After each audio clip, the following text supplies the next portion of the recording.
아침 7시 혼자 차린 밥상 앞에 앉으면 가장 먼저 들리는 건 제 숟가락 소리입니다. 땡그랑.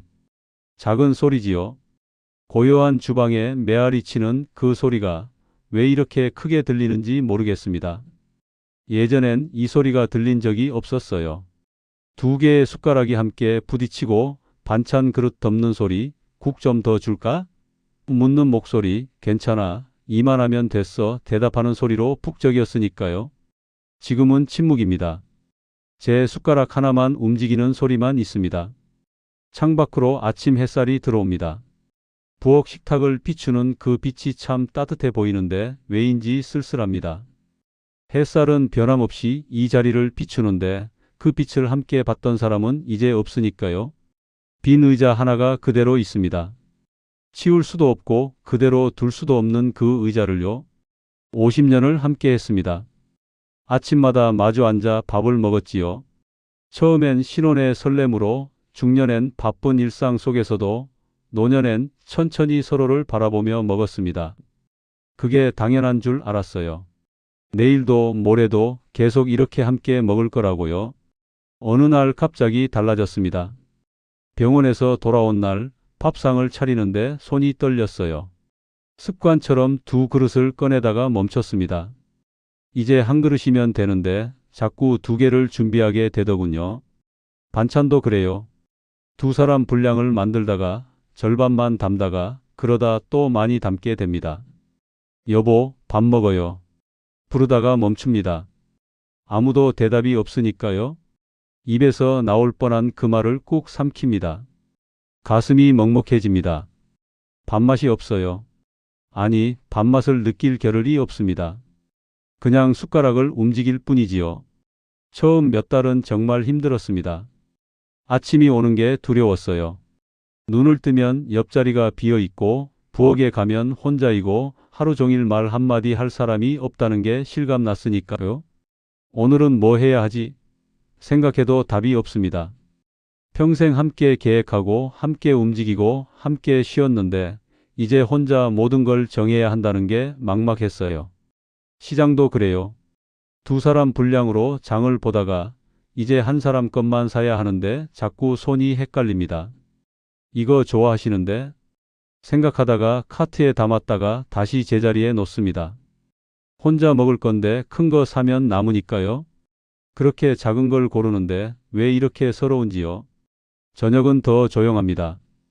텔레비전을 켜놓아도 소용없어요. 뉴스를 보다가 저 사람 누구더라? 물어볼 사람이 없고 드라마를 보다가 참 웃기네 말할 사람이 없습니다. 그냥 소리만 흐를 뿐이에요. 혼자 웃다가도 금방 입을 다물게 됩니다. 밤이 가장 깁니다. 침대에 누우면 옆자리가 너무 넓어요. 이불 한쪽이 계속 비어 있습니다. 예전엔 이불 좀 덮어 하며 당기고 추운네 하며 꼭 껴안고 잤는데 이제 그 온기가 없습니다. 혼자 뒤척이다가 새벽이 오고 또 아침 7시가 됩니다. 그렇게 하루가 갑니다. 똑같은 하루가 반복돼요. 아침 혼자 밥 먹고 낮에 혼자 시간 보내고 저녁 혼자 텔레비전 보고 밤에 혼자 잠듭니다. 이게 삶인가? 싶을 때도 있어요. 왜 나만 남았을까? 어떻게 살아야 하나? 질문만 늘어갑니다. 자식들한테 말 못합니다. 엄마, 괜찮으세요? 물으면 응, 괜찮아, 거짓말해요. 걱정 끼치고 싶지 않으니까요. 바쁜 자식들한테 외롭다, 힘들다 말하면 미안할 것 같아요. 그래서 혼자 삽니다. 혼자 견딥니다. 혼자 이 시간들을 통과합니다. 그런데 요즘 조금씩 달라지고 있어요. 여전히 아침은 고요하지만 그 침묵이 조금 다르게 느껴집니다. 처음엔 견딜 수 없던 정적이 이제는 그냥 받아들여지기도 해요. 숟가락 소리도 그래요. 땡그랑 하는 그 소리가 이제 제 소리처럼 들립니다. 홀로이지만 살아있다는 증거 같은 소리요. 빈 의자를 보는 마음도 조금 달라졌습니다. 예전엔 그 자리가 아프기만 했는데 이제는 당신이 거기 계셨지 하고 조용히 생각해요. 슬픔은 남아있지만 또 감사하기도 합니다. 그 자리에 함께했던 50년이 있으니까요. 홀로 남았지만 그 시간들은 제 안에 남아있으니까요. 아직도 힘듭니다. 여전히 외롭고 가끔 울기도 하고 어떻게 살지? 막막할 때도 많아요. 하지만 이 하루하루를 어떻게든 살아내고 있습니다. 홀로라는 게 익숙해지진 않지만 그래도 살 수는 있더라고요. 오늘도 아침 7시가 왔습니다. 밥상을 차립니다. 숟가락 소리가 들립니다. 혼자 먹는 이 아침이 어쩌면 또 다른 시작일 수도 있겠다는 생각이 듭니다. 배우자를 먼저 보낸 후에 하루하루 그 이야기를 오늘은 여러분과 함께 나눠보려 합니다. 혼자 남겨진 삶, 이건 상상만으로는 알 수 없는 무게입니다. 우리 시니어 세대에게 배우자의 죽음은 단순한 이별이 아니에요. 평생의 동반자를, 삶의 반쪽을, 모든 일상을 함께한 사람을 잃는 일입니다. 그 자리에 혼자 남는다는 건 세상이 통째로 바뀌는 경험이지요. 70대 김순자 할머니 이야기부터 해볼까요? 남편을 떠나보낸 지 6달째입니다. 할머니는 요즘 말을 잘 안 하신대요. 할 말이 없어서요. 평생 아침마다 잘 잤어? 오늘 뭐 할 거야? 주고받던 대화가 사라지니 입을 열 이유가 없어졌답니다. 마트 가서 점원한테 봉투 주세요 하는 게 하루 중 유일한 대화예요. 하루 종일 혼잣말만 합니다. 국 끓여야지, 빨래 널어야지 중얼거리면서요. 가끔 습관처럼 여보 부르다가 아무도 대답 없는 거 깨닫고 멈춥니다. 그럴 때마다 가슴이 철렁한데요. 내가 미쳐가나 싶기도 하고요. 냉장고 열 때마다 울컥합니다. 둘이서 먹던 반찬들이 그대로 있거든요. 남편이 좋아하던 김치, 젓갈, 장아찌. 이제 혼자 먹으려니 너무 많아요. 버리자니 아깝고 먹자니 입맛이 없고 그냥 냉장고 문만 닫습니다. 68세 박철수 할아버지는 또 다릅니다. 아내가 해주던 집안일을 이제 직접 해야 하는데 모든 게 낯설 때요. 빨래는 어떻게 돌리는지, 청소는 어디서부터 해야 하는지, 밥은 몇 인분 기준으로 하는지 모르겠답니다.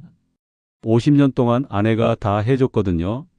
설거지 하다가 그릇 깨뜨리기도 하고 세탁기 돌리다가 색깔 옷이랑 흰 옷 섞어서 다 망치기도 했대요.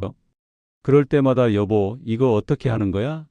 묻고 싶은데 물어볼 사람이 없습니다. 유튜브 찾아보다가도 답답해서 그냥 포기하고요. 밤이 제일 힘들답니다. 침대가 너무 넓어요. 이불 냄새도 달라진 것 같고 베갯잎도 예전 같지 않고요. 아내가 항상 베개 높이 괜찮아? 물어봐주고 이불 잘 덮어줬는데 이제 그게 없으니 잠이 안 온답니다. 이건 개인의 슬픔만이 아닙니다. 우리 사회 전체의 현실이에요. 통계청 자료를 보면 65세 이상 노인 중 배우자를 잃은 분들이 약 35%입니다. 특히 75세 이상에서는 절반 가까이가 홀로 계세요. 여성 노인의 경우 이 비율이 더 높아서 80세 이상 할머니 10분 중 7분이 배우자 없이 지냅니다. 독거노인 수도 급증하고 있어요. 2024년 기준 150만 명을 넘었습니다. 이 중 상당수가 배우자 사별 후 혼자 사시는 분들이에요. 자녀와 따로 사는 경우가 대부분이고요. 더 심각한 건 고독사 문제입니다. 서울시 자료에 따르면 고독사 사망자 중 60대 이상이 절반을 넘습니다. 배우자 잃고 혼자 살다가 아무도 모르게 돌아가시는 거예요.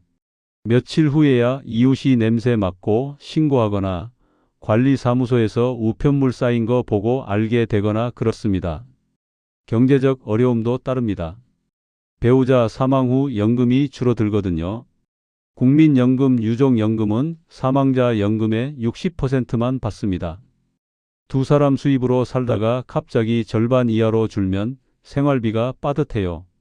병원비, 관리비, 식비 다 혼자 감당해야 합니다. 여성 노인의 경우 더 힘들어요. 전업주부로 살다가 남편 연금에 의존했는데 남편 돌아가시면 갑자기 가난해집니다. 집도 명의가 자녀에게 넘어가 있으면 불안하고요. 내가 어디 기댈 곳이 없다는 불안감이 커집니다. 건강 문제도 뒤따릅니다. 배우자 사별 후 1년 이내 우울증 발병률이 40%가 넘는다는 연구가 있어요. 식욕 저하, 불면증, 무기력증, 몸도 마음도 다 아픕니다. 병원 가기도 귀찮아지고 약 먹는 것도 잊어버리고 그러다 건강이 더 나빠지는 악순환이죠. 혼자 병원 가는 게 제일 힘들어요. 진료 받고 나서 의사 설명 들을 때 옆에서 같이 듣고 이거 조심해야 돼 챙겨줄 사람이 없어요. 처방전 들고 약국 가는 길도 혼자, 약 먹는 것도 혼자 챙깁니다. 누가 약 먹었어? 물어봐 주지 않으니 자주 잊어버려요. 가장 힘든 건 마음속 갈등입니다. 자식들한테 털어놓기가 어려워요. 엄마, 괜찮으세요? 물으면 응, 괜찮아 거짓말합니다. 진짜 마음은 외로워, 힘들어, 무서워인데 차마 말 못해요. 자식들도 바쁘고 자식들 가정도 있고 걱정 끼치고 싶지 않으니까요. 그래서 혼자 삽니다. 혼자 울고 혼자 견디고 혼자 버팁니다. 어차피 누구한테 말해도 소용없어. 내 마음 누가 알아주겠어. 그렇게 마음 닫고 지내요. 재혼이나 동거에 대한 생각도 복잡합니다. 솔직히 외로워요. 밤에 혼자 자는 게 무섭기도 하고 말벗이 그립기도 하고 누군가 옆에 있으면 좋겠다 싶기도 해요. 그런데 주변 시선이 무섭습니다. 나이 들어서 무슨 재혼이야. 자식들 창피하게 하는 말들이 들려요. 자식들 반대도 큽니다. 아빠 돌아가신 지 얼마나 됐다고? 엄마, 정신 차리세요. 이런 말 들으면 죄책감이 들어요. 내가 배신자 같나? 남편한테 미안하나 하는 생각도 들고요. 그래서 그냥 참습니다. 외로워도 힘들어도 누군가 필요해도 그냥 혼자 지냅니다. 이게 맞는 건가? 아니면 내가 이기적인 건가 자문하면서요. 나만 살아있다는 죄책감도 있어요. 왜 나만 남았을까? 차라리 내가 먼저 갔으면 이런 고통 안 느꼈을 텐데. 배우자가 홀로 있는 것보다 내가 홀로 있는 게 낫긴 한데 그래도 이 고독이 너무 커요. 당신도 이렇게 외로웠을까 생각하면 미안하고 나만 힘들게 하고 먼저 갔네 생각하면 서운하고 그렇습니다. 장례 끝나고 찾아오는 일상의 무게가 제일 무겁습니다. 장례 때는 사람들이 많아요. 자식들, 친척들, 지인들 다 와서 푹적거리고 위로해주고 같이 울어줍니다. 그때는 정신없어요. 뭘 해야 할지, 어디 가야 할지, 누구한테 인사해야 할지 바빠서 슬픔도 제대로 못 느낍니다. 그런데 다 끝나고 집에 돌아오면 갑자기 정적이 찾아와요. 조문객들 다 가고 자식들도 각자 집으로 가고 친척들도 떠나고 혼자 남습니다. 그때 진짜 이제 없구나 실감해요. 빈집에 혼자 남아서 이제 어떻게 살지? 막막해집니다. 며칠 동안은 정리할 게 많아요. 장례 용품 치우고 부의금 정리하고 감사 인사 돌리고 유품 정리하고 그것도 다 끝나면 진짜 일상이 시작됩니다. 아무것도 할 게 없는 그저 시간만 흐르는 일상이요. 그 일상이 제일 무서워요. 오늘 뭐 하지? 내일은? 모레는? 앞으로 몇 년을 이렇게 살아야 하나? 답이 없어요. 그냥 하루하루 버티는 거예요. 밥 먹고 텔레비전 보고 자고 또 일어나고 반복입니다. 이게 우리 시니어들이 배우자 잃고 마주하는 현실입니다. 슬픔만이 아니에요. 외로움, 불안, 두려움, 죄책감, 무기력. 복잡한 감정들이 뒤섞여 있습니다. 통계 수치로는 다 담을 수 없는 각자의 아픔이 있어요. 그 아픔을 어떻게 견디고 어떻게 살아가야 할지 이제 함께 찾아보려 합니다. 혼자 남은 삶을 어떻게 살아야 할까요? 이 물음에 오래된 지혜들이 답을 건넵니다. 불교에서는 이렇게 말합니다. 재행무상 모든 것은 변한다고요. 만남도 변하고 사랑도 변하고 삶도 변합니다. 영원한 건 없어요. 우리가 함께 나눴던 50년도 언젠가는 끝날 수밖에 없었습니다. 이별은 만남의 필연적 결과예요. 슬프지만 이것이 우주의 법칙입니다. 법구경에 이런 구절이 있어요. 일체계고 제법무아. 모든 존재는 괴로움을 품고 있고 그 어떤 것도 영원한 실체가 없다는 뜻입니다. 여기서 괴로움이란 고통보다는 불완전함, 영원하지 않음에 가까워요. 배우자를 잃는 슬픔도 바로 이 무상함에서 비롯됩니다. 그렇다고 불교가 모든 게 헛되니 포기하라고 말하는 건 아니에요. 오히려 그 반대입니다. 무상하기에 지금 이 순간이 소중하다는 거예요. 배우자와 함께한 시간도, 지금 혼자 살아가는 이 순간도 모두 다시 오지 않는 귀한 시간입니다. 그러니 집착하지 말고 있는 그대로 받아들이라는 가르침이에요. 무한은 더 깊은 의미를 담고 있습니다. 나라는 존재도 고정된 게 아니라는 거예요. 배우자 있는 나, 함께 살던 나가 전부가 아닙니다. 이제 혼자인 나, 새로운 일상을 사는 나도 여전히 나예요. 배우자가 떠났다고 내가 사라지는 건 아닙니다. 많은 분들이 이렇게 말씀하세요. 반쪽이 떠나가서 나도 반쪽만 남았어. 하지만 불교는 묻습니다. 정말 그런가요? 당신은 여전히 온전한 한 사람입니다. 슬프고 외롭고 힘들지만 그럼에도 완전한 존재예요. 배우자는 당신의 일부였지만 당신의 전부는 아니었어요. 그럼 어떻게 살아야 할까요? 불교는 현재에 머물라고 합니다.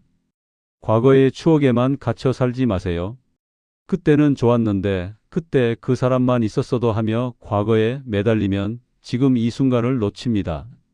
미래 걱정에 사로잡히지도 마세요. 앞으로 어떻게 살지, 나도 곧 죽을 텐데 하며 두려워하면 오늘을 살 수 없어요. 지금 여기에 집중하세요. 지금 숨 쉬고 있는 이 순간, 햇살이 들어오는 이 창가, 차 한 잔의 따뜻함, 새소리, 바람. 이 모든 게 지금 여기 있습니다. 반려자는 곁에 없지만 삶은 여전히 흐르고 있어요. 그 흐름에 몸을 맡기는 겁니다. 슬픔도 받아들이세요. 불교는 슬픔을 거부하라고 하지 않아요. 슬프면 슬픈 거예요. 울고 싶으면 우세요.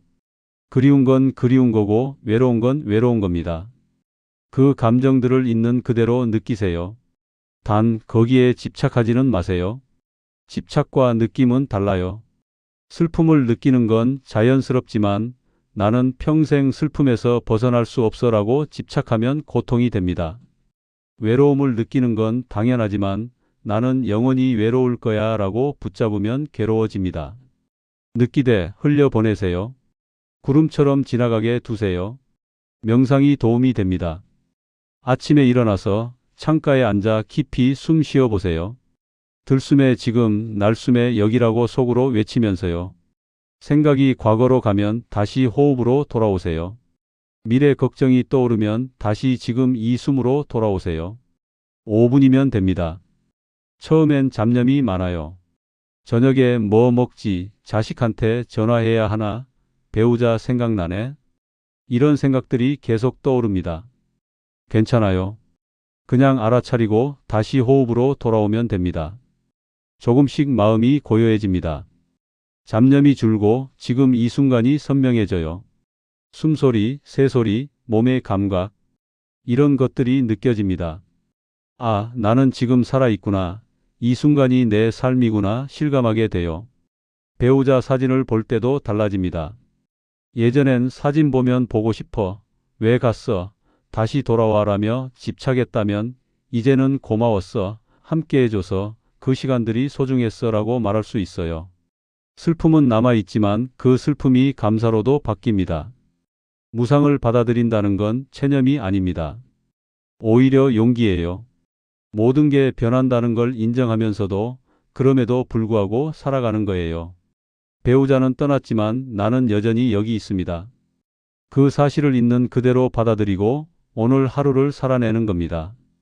물론 무상교리가 만병통치약은 아닙니다. 무상하니까 잊어라는 뜻이 절대 아니에요.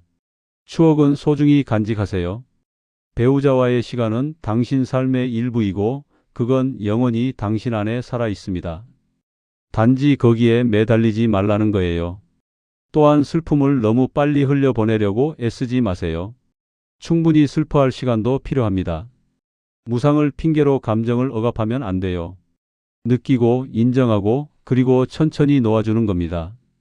기독교는 다른 각도로 위로를 건넵니다. 예수님은 산상수훈에서 이렇게 말씀하셨어요. 애통하는 자는 복이 있나니 그들이 위로를 받을 것임이요. 슬픔 자체가 복이라는 게 아닙니다. 슬픔 속에서도 하나님의 위로를 받을 수 있다는 약속이에요. 배우자를 잃은 슬픔, 그 깊은 아픔을 하나님은 아십니다. 그리고 그 슬픔 한가운데로 들어와 위로하신다는 거예요. 사도 바울은 로마서에서 이렇게 선포했습니다.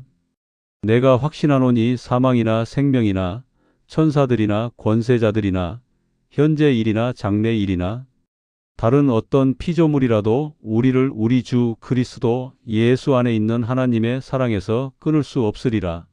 죽음도 사랑을 끊을 수 없다는 말입니다. 배우자의 죽음이 두 분의 사랑을 끝낸 게 아니에요. 육체는 떠났지만 그 사랑은 하나님 안에서 여전히 살아 있습니다. 그리고 언젠가 천국에서 다시 만날 거라는 소망이 있어요. 이게 기독교의 큰 위로입니다. 이별이 영원한 종말이 아니라 잠시 떨어져 있는 것뿐이라는 거예요. 밤이 지나면 아침이 오듯 이 땅의 삶이 끝나면 영원한 삶이 시작됩니다. 거기서 다시 만나요. 눈물도 없고 슬픔도 없고 죽음도 없는 그곳에서요. 그렇다고 지금 이 땅에서의 삶을 포기하라는 게 아닙니다. 오히려 그 반대예요. 남은 삶을 더 의미 있게 살라는 거예요. 배우자 없이 혼자 사는 이 시간도 하나님이 주신 귀한 시간입니다. 왜 나만 남았을까가 아니라 하나님이 왜 나를 더 살게 하셨을까 물어보는 거예요. 혹시 더 해야 할 일이 있어서일까요? 누군가를 도와야 할 사명이 있어서일까요? 아니면 손주들에게 신앙을 전해야 해서일까요? 이유는 각자 다를 겁니다. 하지만 분명한 건 하나님이 당신을 이 땅에 더 두셨다는 거예요. 봉사도 치유가 됩니다. 내 슬픔에만 갇혀 있으면 더 괴로워요. 그 슬픔을 나눔으로 전환해 보세요. 독거노인 도시락 배달, 병원 환자 입문, 교회 청소. 작은 섬김이라도 좋아요. 누군가를 돕다 보면 내 아픔이 조금 가벼워집니다. 불교와 기독교, 다른 길 같지만 하나로 통합니다. 불교는 현재 순간에 집중하라고 하고 기독교는 영원한 소망을 품으라고 합니다. 언뜻 모순처럼 보이지만 실은 서로 보완해요. 현재에 집중하되 영원한 관점을 잃지 마세요. 오늘 하루를 온전히 살되 언젠가 다시 만날 거라는 소망도 품으세요. 지금 이 숨을 깊이 쉬되 그 숨이 하나님이 주신 생명임을 기억하세요. 슬픔을 있는 그대로 느끼되 그 슬픔 속에서도 위로를 구하세요. 집착을 내려놓되 사랑은 간직하세요. 불교의 무집착과 기독교의 영원한 사랑은 충돌하지 않아요. 배우자에 대한 집착 과거의 묶임은 내려놓되 배우자와 나눈 사랑은 소중히 간직하는 겁니다. 아침에 명상하며 호흡에 집중하고 저녁에 기도하며 하나님께 감사하세요. 배우자 사진 보며 고마웠어요 라고 말하고 동시에 천국에서 만나요 라고 속삭이세요. 혼자 있는 시간을 명상과 기도로 채우고 사람들과 함께하는 시간은 공동체 안에서 위로 나누세요. 두 지혜 모두 같은 걸 말합니다. 혼자지만 괜찮다고요. 불교는 당신은 온전한 존재라고 하고 기독교는 하나님이 함께 하신다고 합니다. 결국 혼자가 아니에요. 내 안의 온전함으로 또는 하나님의 동행으로 이 삶을 살아갈 수 있습니다. 배우자를 잃은 슬픔은 사라지지 않아요. 평생 갈 수도 있습니다. 하지만 그 슬픔과 함께 살 수는 있어요. 슬픔을 친구 삼아 때론 무상을 명상하고 때론 영혼을 소망하며 하루하루 살아가는 겁니다. 옛날 어느 작은 마을에 한 노파가 살았습니다. 평생 남편을 지극정성으로 모신 분이었어요. 마을 사람들이 저보다 효부는 없다고 칭찬할 정도였지요. 시부모 섬길 때도 자식 키울 때도 늘 남편과 함께 어깨를 맞대고 살았습니다. 그런데 어느 겨울 남편이 갑자기 세상을 떠났습니다. 병도 없이 건강하던 분이 어느 날 아침 눈을 뜨지 못했어요. 노파는 하늘이 무너지는 것 같았습니다. 장례를 치르는 내내 눈물이 멈추지 않았고 마을 사람들도 같이 울었습니다. 장례가 끝나고 사람들은 각자 집으로 돌아갔습니다. 노파는 빈집에 혼자 남았어요. 자식들도 각자 생업이 있어 떠났습니다. 어머니 괜찮으시겠어요? 걱정하며 물었지만 노파는 괜찮다 가거라 했습니다. 하지만 감당하기 어려웠어요. 첫날 밤 노파는 잠을 이루지 못했습니다. 옆자리가 너무 텅 비어 있었거든요. 반세기를 함께 누워 잔 그 자리가 이제 혼자만의 공간이 됐습니다. 이불을 덮어도 춥고 벽을 바라봐도 쓸쓸했습니다. 이튿날 아침 노파는 이상한 행동을 시작했습니다. 식탁에 두 사람 분량의 밥상을 차린 거예요. 한 상은 제 앞에, 한 상은 비어있는 맞은편에 놓았습니다. 남편이 앉던 자리예요. 그리고 혼자 밥을 먹으면서 빈 상을 바라봤습니다. 여보, 진지 드세요. 노파가 빈 상에 대고 말했어요. 대답은 없었지만 노파는 계속 말을 이어갔습니다. 오늘 국이 좀 싱거운가? 젓갈 더 드실래요? 혼잣말 같기도 하고 대화 같기도 한 말들이었습니다. 이게 매일 반복됐습니다. 아침, 점심, 저녁마다 두 상을 차렸어요. 그리고 남편이 있는 것처럼 말을 걸었습니다. 마을 사람들이 이 소식을 듣고 수군거리기 시작했어요. 저 노파 미쳤나 보다. 남편 잃고 정신 나갔네. 불쌍하게도 자식들도 걱정이 됐습니다. 찾아와서 말렸어요. 어머니 이제 그만하세요. 아버지 돌아가셨잖아요. 빈상 차려봤자 무슨 소용이에요? 노파는 고개를 저었습니다. 너희 아버지가 배고프실까봐 그러는 거다. 자식들은 한숨을 쉬었어요. 어머니 정신 차리세요. 돌아가신 분이 무슨 밥을 드세요? 하지만 노파는 듣지 않았습니다. 계속 두 상을 차렸어요. 마을 사람들은 노파를 피하기 시작했고 자식들은 어떻게 하지? 걱정만 했습니다. 그러던 어느 날 한 스님이 마을을 지나가다가 이 소문을 들었습니다. 스님은 노파의 집을 찾아갔어요. 마침 저녁 무렵이었습니다. 노파는 여느 때처럼 두 상을 차리고 있었어요. 보살님, 무엇하고 계십니까? 스님이 조용히 물었습니다. 노파는 대답했어요. 스님, 남편 밥상을 차리고 있습니다. 남편분은 어디 계십니까? 돌아가셨지요. 49일도 지났습니다. 스님은 고개를 끄덕였습니다. 그런데 왜 밥상을 차리십니까? 노파의 눈에 눈물이 고였어요. 배고프실까 봐요. 평생 제가 차려드린 밥을 드셨는데 이제 아무도 안 차려주면 배고프실 것 같아서요. 스님은 잠시 침묵했습니다. 그리고 물었어요. 보살님, 그분이 정말 배고프다고 생각하십니까? 모르겠습니다. 하지만 제가 이렇게라도 안 하면 제가 견딜 수가 없어요. 스님은 노파의 손을 잡았습니다. 보살님, 돌아가신 분은 배고프지 않습니다. 이미 윤회의 길로 가셨거나 극락에 계십니다. 밥이 필요 없어요. 노파는 울기 시작했어요. 그럼 저는 뭘 해야 하나요? 50년을 아침마다 밥상 차렸는데 이제 그것도 못하면 저는 뭘 하며 살아요? 스님은 천천히 말했습니다. 밥상을 차리지 마세요. 대신 그분을 위해 기도하십시오. 매일 아침 향을 피우고 그분의 명복을 빌어주세요.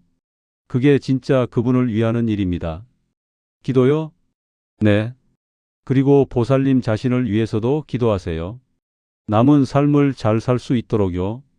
그분도 그걸 원하실 겁니다. 보살님이 슬픔에 갇혀 있는 걸 원하지 않으실 거예요. 노파는 한참을 울었습니다. 스님은 옆에서 묵묵히 기다렸어요. 울음이 잦아들자 노파가 물었습니다. 스님, 저는 이제 어떻게 살아야 하나요? 지금처럼 사세요. 아침에 일어나고 밥 먹고 해야 할 일 하고 사람들 만나고 그렇게 사시면 됩니다. 단 과거에만 묶여 있지는 마세요. 과거에 묶여 있다는 게? 스님이 빈 상을 가리켰어요. 저 상은 과거입니다. 그분은 이미 떠나셨어요. 밥상을 차려도 돌아오지 않습니다. 하지만 보살님은 여전히 여기 계세요. 보살님의 밥상은 하나면 됩니다. 노파는 빈 상을 오래 바라봤습니다. 그리고 천천히 고개를 끄덕였어요. 알겠습니다, 스님. 이제 그만 내려놓겠습니다. 그날 저녁 노파는 처음으로 한 상만 차렸습니다. 익숙하지 않았어요. 손이 자꾸 두 그릇을 꺼내려고 했습니다. 하지만 참았어요. 한 그릇만 꺼내고 한 상만 차렸습니다. 그리고 홀로 밥을 먹었습니다. 눈물이 났습니다. 슬펐어요. 하지만 이상하게도 조금 가벼웠습니다. 빈 상을 차리며 느꼈던 그 무거운 집착이 조금 덜어진 것 같았어요. 다음 날 아침 노파는 스님이 가르쳐 준 대로 했습니다. 향을 피우고 남편의 명복을 빌었어요. 당신 편히 쉬세요. 제 걱정은 하지 마세요. 저도 잘 살아갈게요. 조용히 기도했습니다. 그리고 자신을 위해서도 기도했어요. 부처님, 제가 남은 삶을 잘 살 수 있게 도와주세요. 슬프지만 그래도 살아갈 힘을 주세요. 시간이 흘렀습니다. 노파는 조금씩 일상을 되찾았어요. 여전히 그리웠지만 밥상은 하나만 차렸습니다. 여전히 보고 싶었지만 빈 의자에 말을 걸지는 않았습니다. 대신 매일 아침 향을 피우고 기도했습니다. 마을 사람들도 달라진 노파를 봤어요. 정신을 차렸네. 다행이다. 수군거렸습니다. 자식들도 안심했어요. 어머니가 이제 좀 나아지셨나 봐. 하지만 노파 자신은 알고 있었습니다. 완전히 나은 게 아니라는 걸요.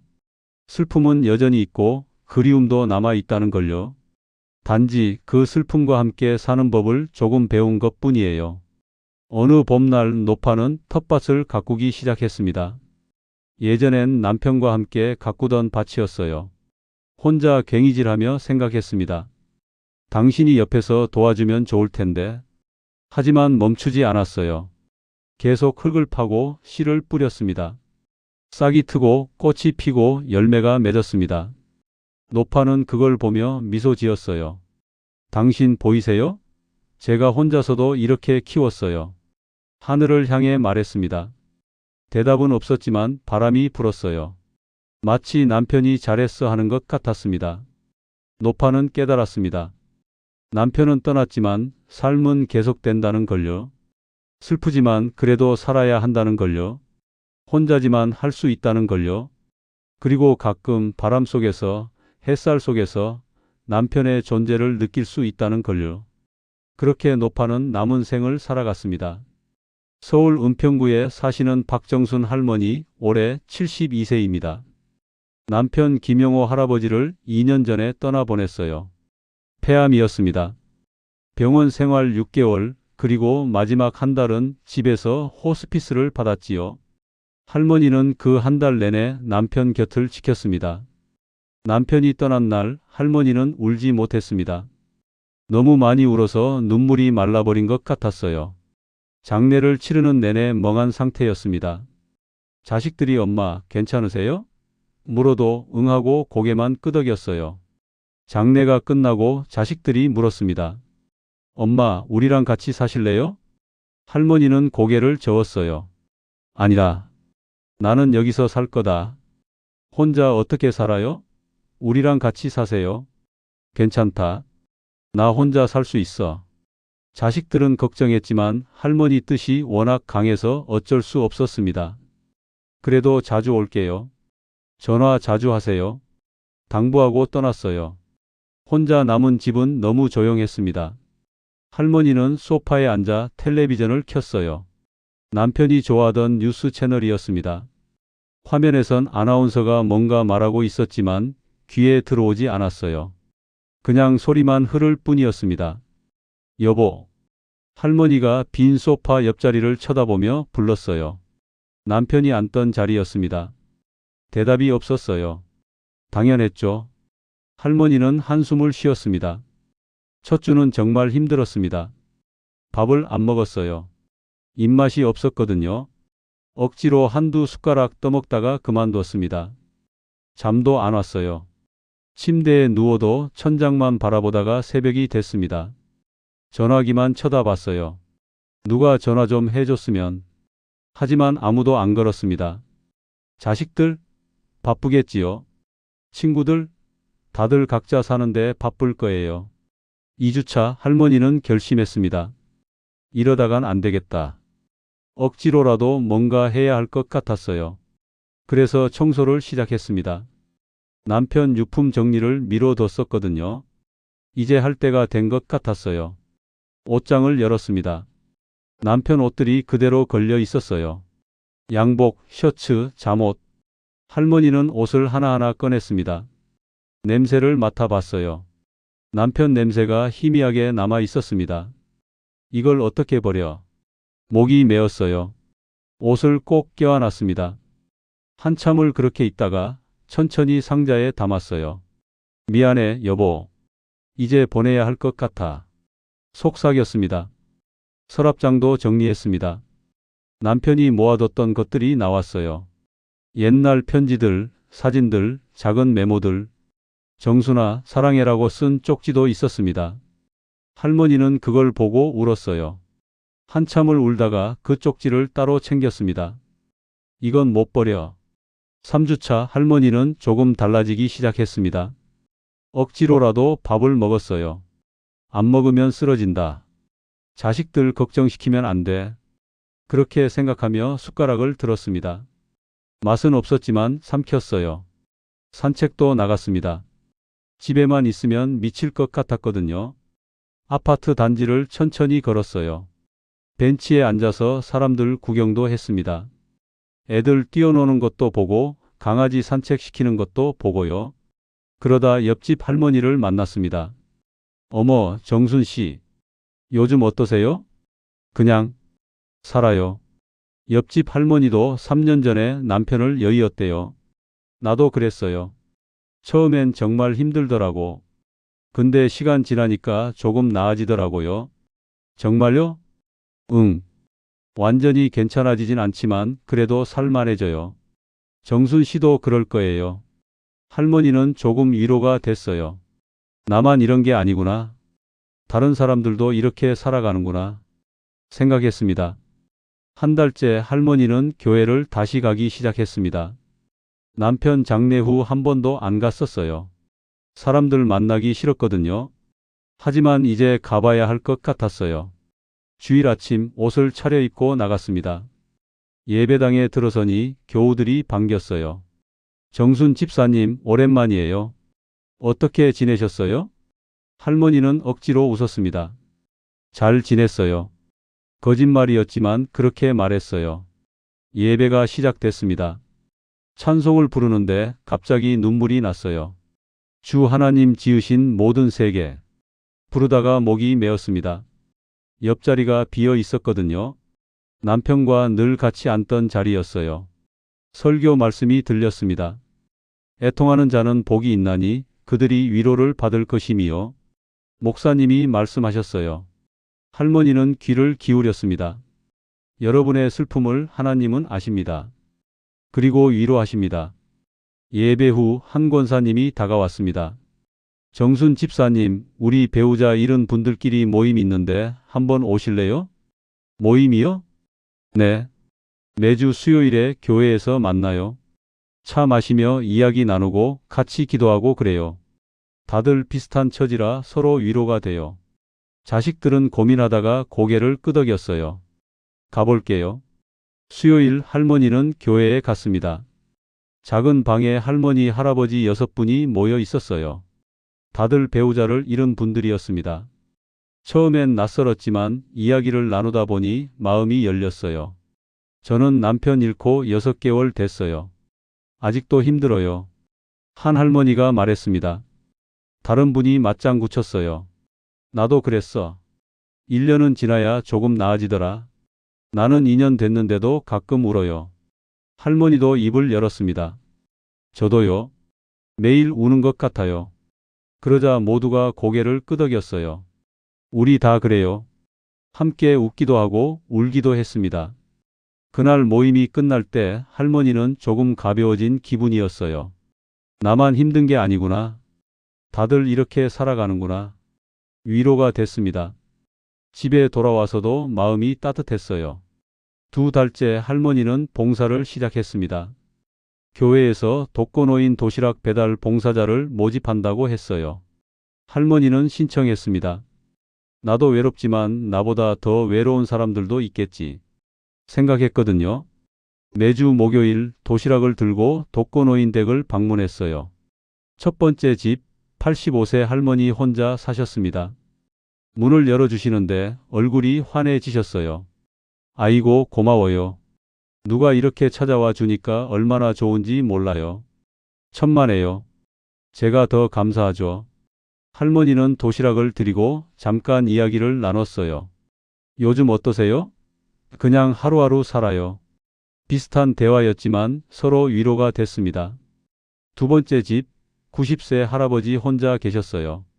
거동이 불편하셔서 침대에 누워 계셨습니다. 할아버지, 밥 가져왔어요. 고맙네. 자네 얼굴 보니 기분이 좋아지네. 할머니는 옆에 앉아서 이야기를 들어드렸어요. 할아버지는 옛날 이야기, 전쟁 이야기, 고향 이야기를 하셨습니다. 할머니는 고개를 끄덕이며 들었어요. 봉사를 하다 보니 신기한 일이 일어났습니다. 제 슬픔이 조금 가벼워진 거예요. 나보다 더 힘든 사람들도 있구나.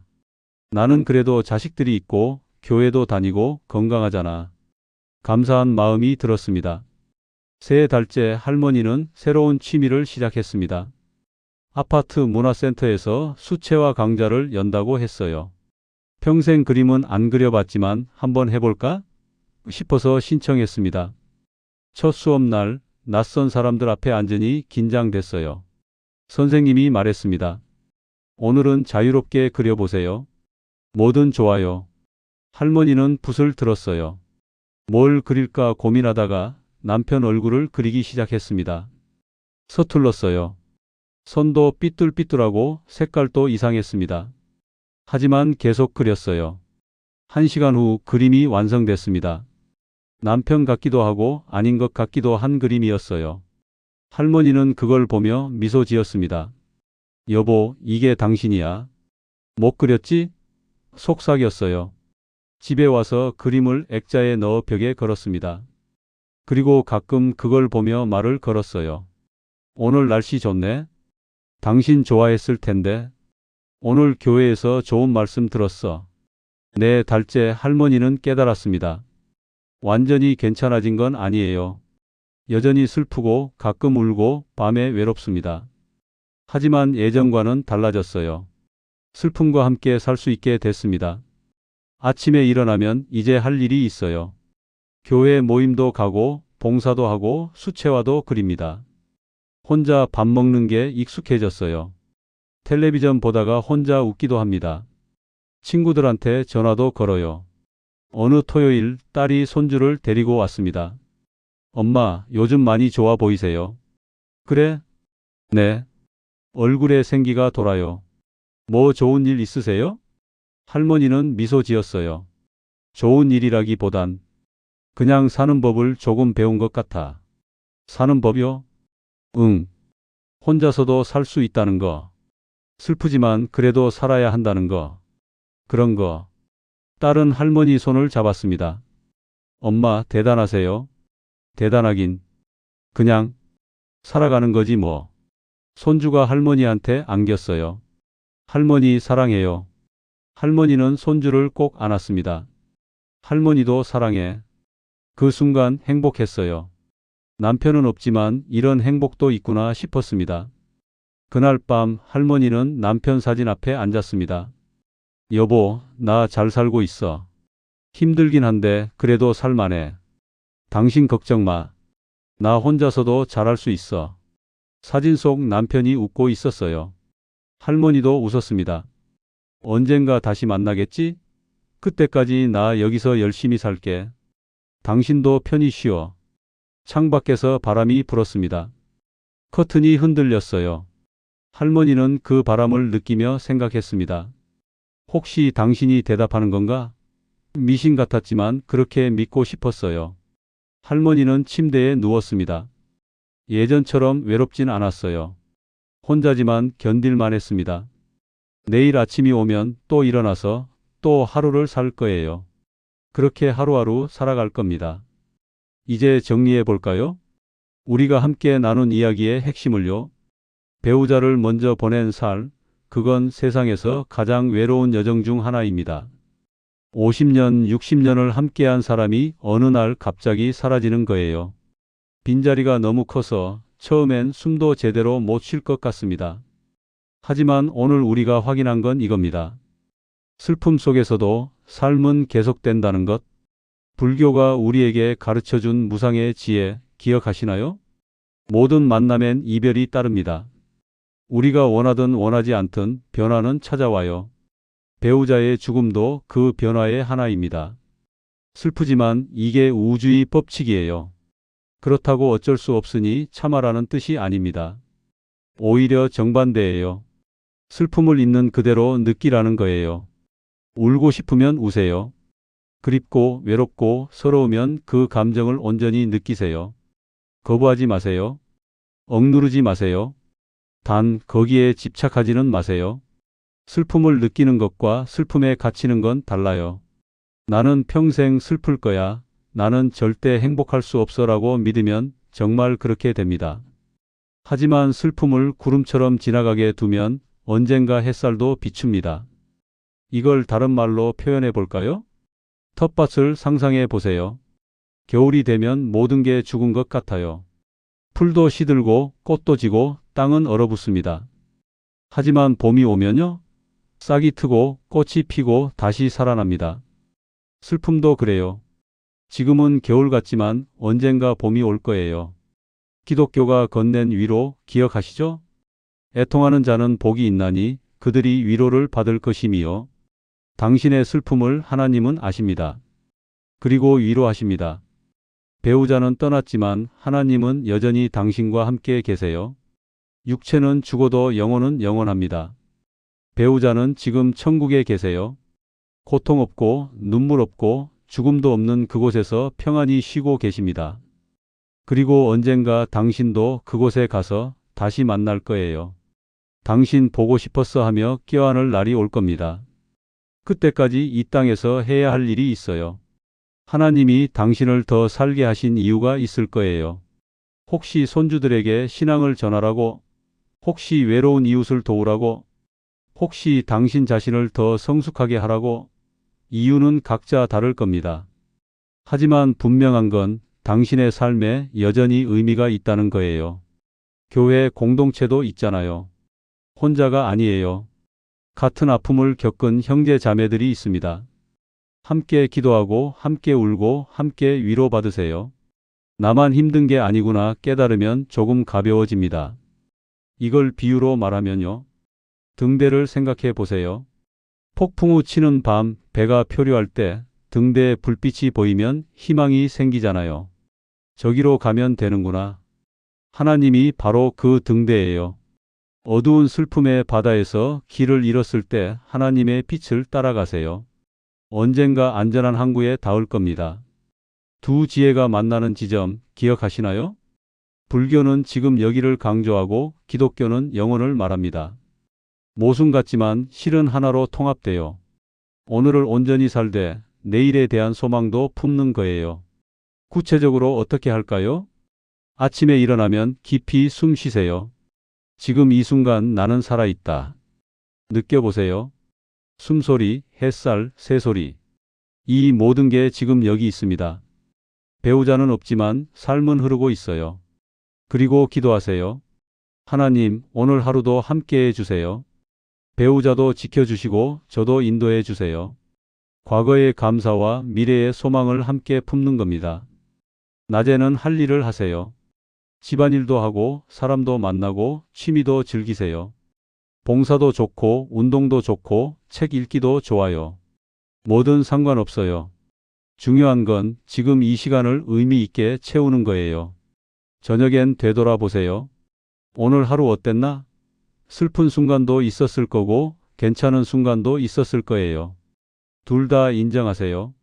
그리고 내일은 조금 나아지겠지 소망하세요. 이걸 비유로 표현하면요. 정원사를 상상해 보세요. 정원사는 오늘 물을 주고 잡초를 뽑고 거름을 줍니다. 동시에 다음 주엔 꽃이 피겠지 기대합니다. 지금 할 일에 집중하되 미래도 준비하는 거예요. 당신도 그렇게 하세요. 전통 이야기 속 노파를 기억하시나요? 빈상을 차리다가 스님의 조언으로 향을 피우고 기도하는 새 루틴을 만들었지요. 그게 노파를 살렸어요. 매일 아침 할 일이 생긴 거예요. 작지만 의미 있는 행동이었습니다. 현대 이야기 박정순 할머니도 마찬가지예요. 교회 모임, 봉사, 수채화. 새로운 루틴들이 삶을 채웠습니다. 혼자지만 할 일이 있으니까 하루가 흘러갔어요. 빈 시간을 의미로 채운 겁니다. 루틴은 단순한 습관이 아닙니다. 루틴은 당신을 지탱하는 뼈대예요. 아침에 일어나서 오늘 뭐 하지? 막막할 때 루틴이 있으면 답이 생깁니다. 아, 오늘 수요일이네? 교회 모임 가는 날이야. 오늘 목요일이니까 봉사 가는 날이지. 그렇게 하루가 시작돼요. 어떤 루틴이 좋을까요? 간단한 것부터 시작하세요. 아침에 일어나자마자 창문 열고 깊이 숨쉬기. 5분이면 됩니다. 그리고 간단한 스트레칭. 몸을 깨우는 거예요. 그 다음 차 한 잔 마시며 오늘 할 일 생각하기. 점심때는 산책 나가기. 아파트 단지든 공원이든 시장이든 어디든 좋아요. 30분만 걸으세요. 햇볕 쬐고 사람들 보고 바람 느끼세요. 집에만 있으면 우울해집니다. 저녁에는 일기 쓰기 또는 기도하기. 오늘 하루 어땠는지 짧게라도 적어보세요. 오늘은 슬펐다. 하지만 산책하니 좋았다. 이런 식으로요. 감정을 정리하는 시간이에요. 루틴을 지키다 보면 신기한 일이 생깁니다. 어느 순간 오늘 좀 괜찮네? 라는 날이 와요. 여전히 슬프지만 견딜만해진 거예요. 그날이 한번 오면 점점 자주 옵니다. 일주일에 한 번, 그 다음엔 이틀에 한 번, 그러다 매일. 조금씩 나아져요. 계단을 오르는 것 같아요. 한 걸음 한 걸음은 작지만 계속 오르면 결국 꼭대기에 닿습니다. 루틴도 그래요. 하루하루는 작은 변화지만 모이고 모이면 큰 회복이 됩니다. 혼자 견디려고만 하지 마세요. 우리 시니어 세대는 남한테 패 끼치면 안 된다고 배우며 자랐어요. 그래서 힘들어도 참고 아파도 숨기고 외로워도 혼자 견딥니다. 하지만 그게 항상 옳은 건 아니에요. 자식들한테 솔직해지세요. 엄마, 괜찮으세요? 물을 때 괜찮아 거짓말만 하지 마세요. 가끔은 사실 좀 외로워, 가끔 힘들어 솔직하게 말해도 됩니다. 자식들도 알고 싶어 해요. 엄마 아빠 마음을요. 물론 자식들한테 짐 되고 싶지 않은 마음 이해합니다. 하지만 당신의 솔직한 마음을 나누는 게 짐이 아니에요. 오히려 자식들은 뭘 도와드릴까? 생각할 기회를 얻습니다. 그게 효도할 기회예요. 친구들한테도 기대세요. 비슷한 처지의 친구들 있잖아요. 전화 걸어서 요즘 어때? 물어보세요. 나 요즘 좀 힘들어 털어놓으세요. 친구도 같은 마음일 거예요. 서로 위로하고 수다 떨고 가끔 만나서 밥도 먹고요. 교회나 성당, 절에도 의지하세요. 종교가 있다면 그 공동체를 활용하세요. 목사님, 신부님, 스님께 상담 요청하세요. 요즘 마음이 너무 힘듭니다. 솔직하게 말씀드리면 귀 기울여 들어주십니다. 기도도 해주시고 조언도 해주십니다. 전문가 도움도 고려하세요. 우울증이 심하거나 잠을 못 자거나 식욕이 계속 없다면 병원 가세요. 정신과 가는 건 창피하다고 생각하지 마세요. 마음도 몸처럼 아플 수 있어요. 치료받으면 나아집니다. 주민센터나 복지관 프로그램도 있어요. 독거노인 지원 프로그램, 심리상담, 여가활동. 다양한 도움이 있습니다. 나는 혼자 할 수 있어 고집 부리지 말고 활용하세요. 세금 낸 만큼 받을 권리가 있어요. 강물을 건너는데 혼자 헤엄치려고만 하지 마세요. 주변에 징검다리도 있고 다리도 있고 배도 있어요. 그걸 이용하는 게 현명한 겁니다. 도움 청하는 건 약함이 아니라 지혜예요. 집착과 추억은 다릅니다. 불교에서 집착 내려놓으라고 했지만 추억까지 버리라는 뜻은 아니에요. 배우자와 함께한 50년, 60년은 당신 삶의 소중한 부분입니다. 그 시간들을 지우려 하지 마세요. 사진 보셔도 돼요. 배우자 사진 보면서 미소 지으세요. 그때 우리 참 행복했지? 추억하세요. 단, 왜 떠났어? 돌아와 하며 매달리지는 마세요. 대신 고마웠어. 함께 해줘서 감사하세요. 추억 이야기 하셔도 돼요.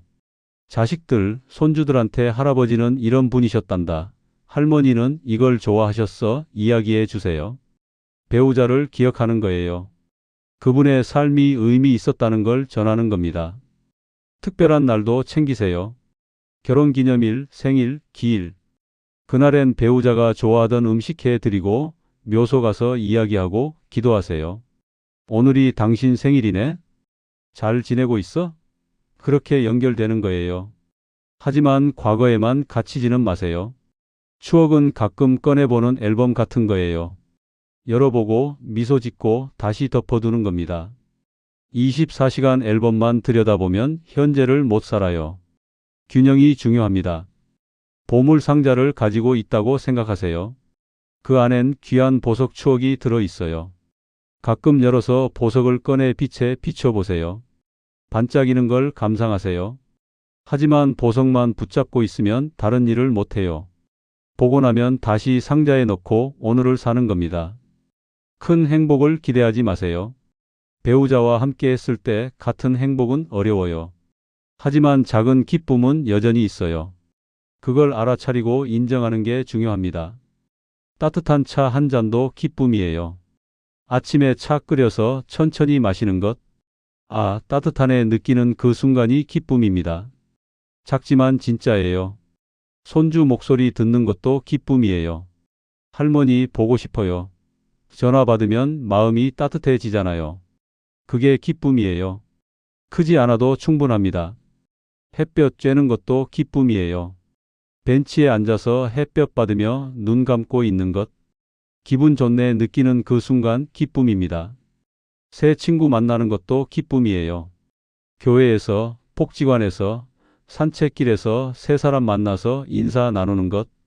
반갑습니다 하고 악수하는 그 순간도 기쁨이에요. 이런 작은 기쁨들을 무시하지 마세요. 이런 게 무슨 기쁨이야? 배우자 있을 때가 진짜 행복이었지. 이렇게 생각하면 지금의 기쁨을 놓칩니다. 작아도 기쁨은 기쁨이에요. 인정하고 감사하세요. 하루에 3가지만 찾아보세요. 잠들기 전에 오늘의 소소한 행복 3가지를 떠올려 보세요. 오늘은 날씨가 좋았다. 이웃이 인사해줬다. 밥이 맛있었다. 뭐든 좋아요. 찾다 보면 점점 많아집니다. 별을 보는 것 같아요. 처음엔 하나도 안 보이다가 눈이 익으면 하나씩 보이기 시작합니다. 그러다 보면 하늘에 별이 가득한 걸 깨달아요. 기쁨도 그래요. 찾으려고 하면 여기저기 있어요. 시간이 지나면 괜찮아질 거야. 다들 이렇게 말해요. 맞는 말이에요. 시간은 약입니다. 처음 한 달과 6개월 후는 분명 달라요. 1년 후, 2년 후는 더 달라집니다. 하지만 시간만으로는 부족해요. 그냥 가만히 있으면 시간이 흘러도 나아지지 않을 수 있어요. 우울증만 깊어지거나 고립만 심해질 수 있습니다. 시간과 함께 노력이 필요합니다. 어떤 노력이냐고요? 지금까지 이야기한 모든 것들이에요. 슬픔 받아들이기, 루틴 만들기, 도움 청하기, 작은 기쁨 찾기, 공동체 연결하기, 현재에 집중하기, 소망 품기. 이 모든 게 노력입니다. 쉽지 않아요. 어떤 날은 아무것도 하기 싫을 거예요. 오늘은 그냥 누워있고 싶어. 그런 날도 있어요. 괜찮아요. 하루 이틀 쉬어도 됩니다. 하지만 일주일 내내, 한 달 내내 그러면 안 돼요. 다시 일어나야 합니다. 한 걸음씩 나아가세요. 오늘은 침대에서 일어나는 것만 해도 성공이에요. 내일은 산책 나가는 것, 모레는 친구한테 전화하는 것, 이렇게 조금씩 차근차근 나아가면 됩니다. 완벽하지 않아도 돼요. 간혹 후퇴할 수도 있어요. 순조롭게 지내다가 갑자기 슬픔이 밀려올 수도 있고 우울한 날이 다시 찾아올 수도 있어요. 당연한 과정입니다. 다시 일어서면 됩니다. 결국 중요한 건 방향이에요. 완벽하게 회복되지 않아도 방향만 앞으로 가고 있으면 됩니다. 조금씩이라도 나아지고 있으면 그걸로 충분합니다. 산에 오르는 것 같아요. 정상까지 가는 건 힘들어요. 가다가 쉬기도 하고 뒤로 내려올 때도 있어요. 하지만 포기하지 않고 계속 오르면 언젠가 정상 근처까지는 갑니다. 그곳에서 본 풍경은 아름다워요. 여러분, 긴 시간 함께 해주셔서 고맙습니다. 오늘 우리는 무거운 주제를 다뤘어요. 배우자를 먼저 보낸 후의 삶. 어떤 분들은 이 이야기를 들으며 많이 우셨을 거예요. 어떤 분들은 맞아, 나도 그래라고 공감하셨을 거고요. 어떤 분들은 앞으로 나도 그렇게 되겠구나 두려워하셨을 수도 있습니다. 모두 자연스러운 반응입니다. 슬픔은 사랑의 증거예요. 당신이 슬픈 이유는 깊이 사랑했기 때문입니다. 50년, 60년을 함께한 사람을 잃었는데 슬프지 않다면 그게 더 이상하겠지요. 슬퍼하세요. 충분히 슬퍼하세요. 하지만 기억하세요. 슬프지만 그래도 살 수 있다는 것. 혼자지만 괜찮을 수 있다는 것. 오늘 우리가 함께 확인한 진실입니다. 듣기만 하면 소용없어요. 실천이 필요합니다. 오늘 지금 당장 작은 것 하나만 시작해 보세요. 지금 혼자 사시는 분이라면 오늘 저녁 배우자 사진 앞에서 고마웠어요 한마디 건네보세요. 크게 말하지 않아도 돼요. 마음속으로라도요. 집착이 아닌 감사로 기억을 전환하는 첫걸음입니다. 내일 아침부터는 창문 열고 깊이 숨 쉬는 것부터 시작하세요. 5분이면 됩니다. 지금 이 순간 나는 살아있다 느껴보세요. 현재에 집중하는 연습이에요. 이번 주 안에 친구나 자식에게 전화 한 통 걸어보세요. 요즘 어때? 라고 물어보세요. 그리고 나는 사실 좀 외로워 솔직하게 말해보세요. 도움 청하는 첫걸음입니다. 이번 달 안에 새로운 활동 하나를 시작해 보세요. 교회 모임이든 복지관 프로그램이든 산책 동호회든 뭐든 좋아요. 루틴을 만드는 거예요. 작은 것 하나씩만 해도 됩니다. 한꺼번에 다 하려고 하지 마세요.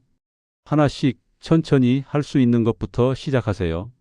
오늘 한 걸음, 내일 한 걸음 모이면 큰 변화가 됩니다. 아직 배우자와 함께 계신 분들이시라면 이 이야기를 들으며 우리도 언젠가는 생각하셨을 거예요. 맞습니다. 부부 중 누군가는 먼저 떠나요. 피할 수 없는 현실입니다. 하지만 두려워하지만 마세요. 대신 준비하세요.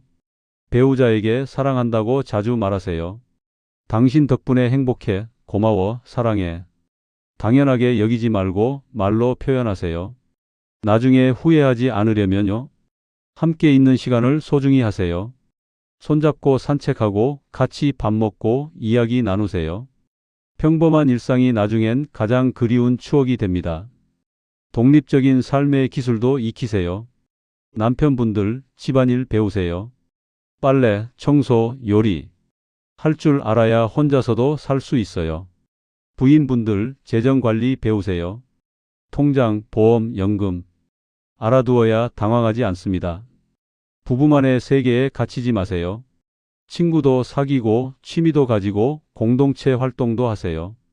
배우자가 떠난 후에도 당신을 지탱해 줄 다른 연결들이 필요합니다. 배우자와 죽음에 대해 이야기하세요. 피하지 마세요. 나 먼저 가면 당신 어떻게 살 거야? 우리 장례는 어떻게 치를까? 재산은 어떻게 정리할까? 불편하지만 필요한 대화예요.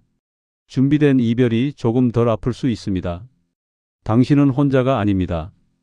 비록 배우자는 떠났지만 당신은 완전히 혼자가 아니에요. 자식들이 있고 손주들이 있고 친구들이 있고 이웃이 있습니다. 교회나 성당, 절의 공동체도 있어요. 그리고 무엇보다 당신 안에 당신 자신이 있습니다. 당신은 여전히 가치 있는 사람입니다. 배우자가 정체성의 전부가 아니에요. 당신은 누군가의 부인이나 남편이기 이전에 그 자체로 소중한 한 사람입니다. 엄마이고 할머니이고 친구이고 이웃이고 하나님의 자녀예요. 그 가치는 배우자 유무와 상관없이 흔들리지 않습니다. 당신의 삶은 아직 끝나지 않았습니다. 배우자가 떠났다고 당신의 이야기가 끝난 게 아니에요. 새로운 장이 펼쳐진 거예요. 이 장은 예전만큼 화려하지 않을 수 있어요. 하지만 여전히 의미 있고 여전히 아름다울 수 있습니다. 당신에게는 아직 할 일이 있습니다. 손주들에게 전할 지혜, 이웃에게 줄 위로, 공동체에서 할 섬김. 당신만이 할 수 있는 일들이 있어요. 하나님 또는 부처님이 당신을 더 살게 하신 이유가 있습니다. 그 이유를 찾아가세요. 서두르지 않아도 됩니다. 급하게 회복하려고 애쓰지 마세요. 슬픔을 억지로 털어내려 하지 마세요. 느긋하게 한 걸음씩 자기 속도로 가면 됩니다. 어떤 사람은 6개월 만에 나아지고 어떤 사람은 2년이 걸려요. 비교하지 마세요. 당신의 속도로 가세요. 넘어져도 괜찮습니다. 잘 지내다가 갑자기 슬픔이 몰려와서 무너질 수도 있어요. 명절이나 기일에 특히 그래요. 괜찮아요. 다시 일어나면 됩니다. 넘어지는 게 실패가 아니에요. 일어나지 않는 게 실패예요. 도움을 청하세요. 힘들 때 혼자 견디지 마세요. 자식한테, 친구한테, 목사님한테, 상담사한테, 누구든 좋아요. 힘들어요. 도와주세요 라고 말하세요. 그게 용기예요. 일상의 작은 순간들을 놓치지 마세요. 큰 행복은 어려워도 소소한 즐거움은 매일 있어요. 따뜻한 햇살, 손주 목소리, 맛있는 밥, 친절한 이웃. 이런 것들을 알아차리고 감사하세요. 그게 쌓이면 삶이 됩니다. 영상을 보시는 여러분께 질문 하나 드리고 싶어요. 당신이 오늘 할 수 있는 작은 실천 한 가지는 무엇인가요? 댓글로 나눠주세요. 저는 오늘 배우자한테 감사하다고 말할 거예요. 저는 친구한테 전화 걸어볼 거예요. 저는 산책 나갈 거예요. 뭐든 좋아요. 여러분의 이야기가 다른 분들께 힘이 됩니다. 서로의 경험을 나누면서 우리 함께 이 여정을 걸어가요. 혼자가 아니에요. 우리 함께입니다. 댓글에 이런 것도 환영해요. 배우자를 잃은 경험담. 어떻게 극복하고 계신지. 다른 분들께 전하고 싶은 조언. 힘든 순간에 도움이 됐던 것. 지금 필요한 위로의 말. 서로 응원하고 서로 격려하고 서로 위로해요. 이 채널이 여러분의 휴게소가 되길 바랍니다. 잠시 쉬어가고 힘을 얻고 다시 길을 갈 수 있는 그런 곳이요. 날씨가 쌀쌀해지고 있어요. 감기 조심하세요. 혼자 사시는 분들 몸 건강 특히 신경 쓰세요. 약 잘 챙겨 드시고 따뜻하게 입으시고 밥 거르지 마세요. 당신의 건강이 가장 중요합니다. 마음 건강도 챙기세요. 너무 힘들면 쉬어도 돼요. 울고 싶으면 우세요. 하지만 절망하지는 마세요. 희망은 있습니다. 시간이 지나면 노력하면 조금씩 나아집니다. 오늘 밤 푹 주무시길 바랍니다. 베개에 머리 댈 때 오늘 하루 무사히 보낸 자신을 칭찬해 주세요. 오늘도 잘 버텼어. 수고했어. 당신은 충분히 잘하고 있어요. 내일 아침이 오면 다시 일어나세요. 창문 열고 깊이 숨 쉬세요. 오늘도 살아있구나. 감사해. 하루를 시작하세요. 작은 것부터 할 수 있는 것부터 천천히 해나가세요. 사랑하는 여러분, 배우자를 먼저 보낸 삶은 세상에서 가장 외로운 여정 중 하나입니다. 하지만 그 여정을 걷는 당신은 세상에서 가장 용감한 사람이기도 해요. 매일 아침 일어나는 것, 밥 먹는 것, 하루를 버티는 것, 그 모든 게 용기예요. 당신은 영웅입니다. 홀로서도 충분합니다. 아프지만 이겨낼 수 있어요. 시간이 지나고 노력하고 도움받으면서 조금씩 나아질 거예요. 저는 그걸 믿어요. 당신도 믿어주세요. 언젠가 당신도 미소 지을 날이 올 거예요. 힘들었지만 그래도 잘 살았네 하며 뒤돌아볼 날이요. 그날을 향해 오늘 한 걸음 나아가세요. 당신을 응원합니다. 당신 곁에 함께 있습니다. 이 채널이, 이 영상이 조금이나마 위로가 되길 바랍니다. 오늘 이야기가 마음에 닿으셨다면 구독과 알림을 눌러주세요. 여러분의 오늘 한 가지 실천도 댓글로 나눠주세요. 혼자 걷지 않도록 오늘 휴게소가 옆에서 함께 하겠습니다. 감사합니다.